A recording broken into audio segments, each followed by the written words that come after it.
Welcome to the Caribbean island of Curacao. We're just 35 miles off the north shore of Venezuela in the deep, deep tropics. And I hoped you might want to come to PJ2T and climb this antenna tower with me. We're going to go up the tower on the right-hand side of this image. The purpose of this video is to give our PJ2T members a tour of this tower and its antennas from bottom to top, and to give them a clear idea of what's involved in corrosion control maintenance. This climb was in March of 2025, and I needed to do an initial assessment of how much corrosion control work I was facing.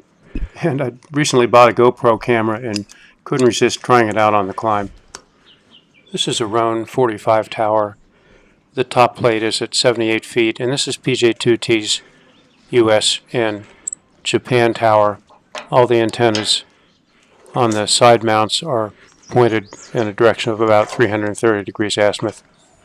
And the tower is composed mostly of sections that were donated by Bob N8NR.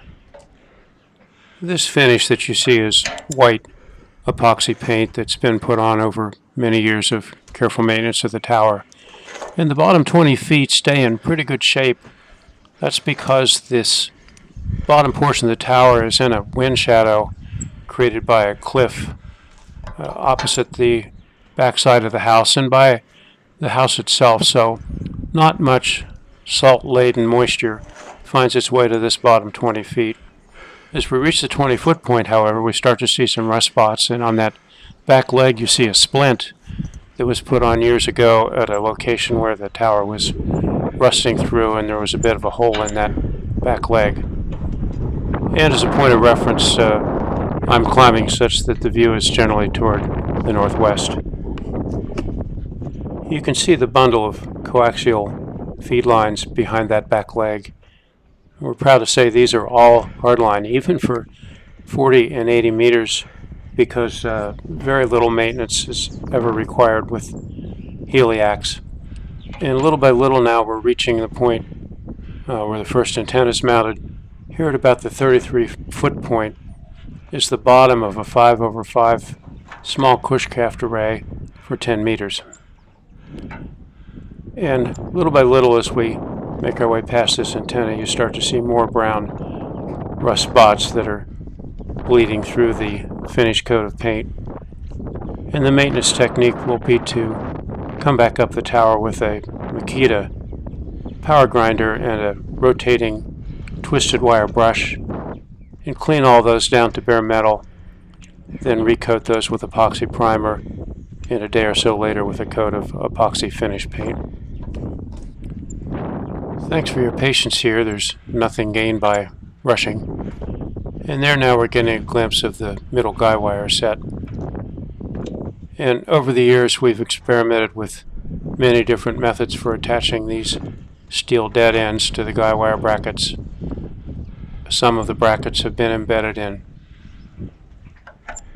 duct seal putty to protect them from the salt.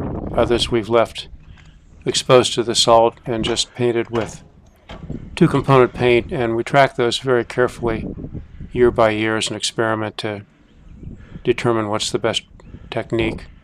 Here now, this bundle of coaxial cable in the center of the tower is part of the transformer for the impedance matching of the 5x5 stack for 10 meters. There's a feed line runs to a T, and then the T splits into two pieces of coax, one that feeds the bottom 5 of the array for 10 and the other one that feeds the top 5. There's the T right in front of us. Also, you might note that there are very few points where the cable bundle is attached to the tower legs. In fact, we learned the lesson that it's not a good idea to do that anywhere ever, because if you wrap a wrap of Scotch 33 electrical tape around that leg in order to secure the cable bundle, you're thinking to yourself that this will also protect that leg from rust, but in fact what happens is that tape traps just enough moisture underneath itself that fairly soon that area under the tape turns brown, and that becomes a nucleation point for rust.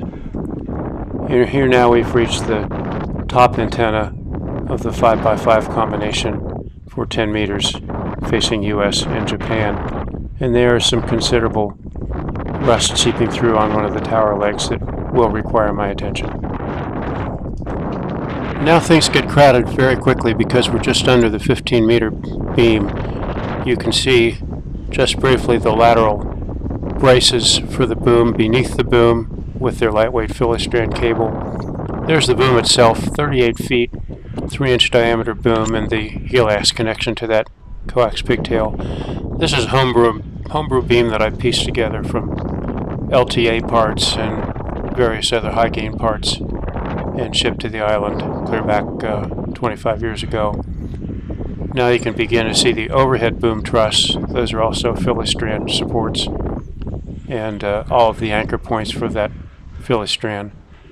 And then as we get past the 15-meter beam, the tower is not quite as busy, and as you can see, the coax bundle is shrinking little by little. Another thing you might note is not so much rust at this particular point in the tower, and if you were really being observant, down there near the 10-meter beam array, particularly the top antenna, there was a lot of rust stain coming through.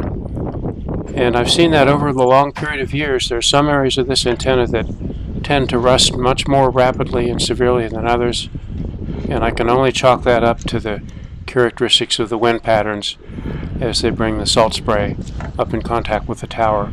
When you begin climbing this tower in the morning, it tastes like salt. Now it gets even more crowded, more difficult to climb. That black cylinder that you just saw in front of us is a balun for the feed line on the 40-meter inverted V, and then that glass insulator that has 2 wires coming off the side is the feed point of a 40-meter inverted V transmit antenna.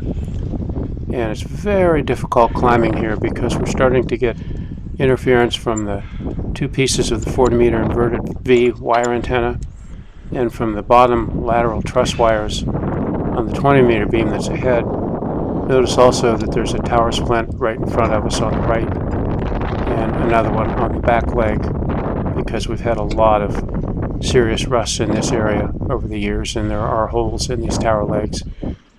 Now you're seeing the boom of a 5-element 36-foot boom 20-meter monobander facing USNJA. You can sort of get a glimpse in the distance of why we're so loud, because there's nothing but salt water out in the foreground of these antennas, an ideal situation.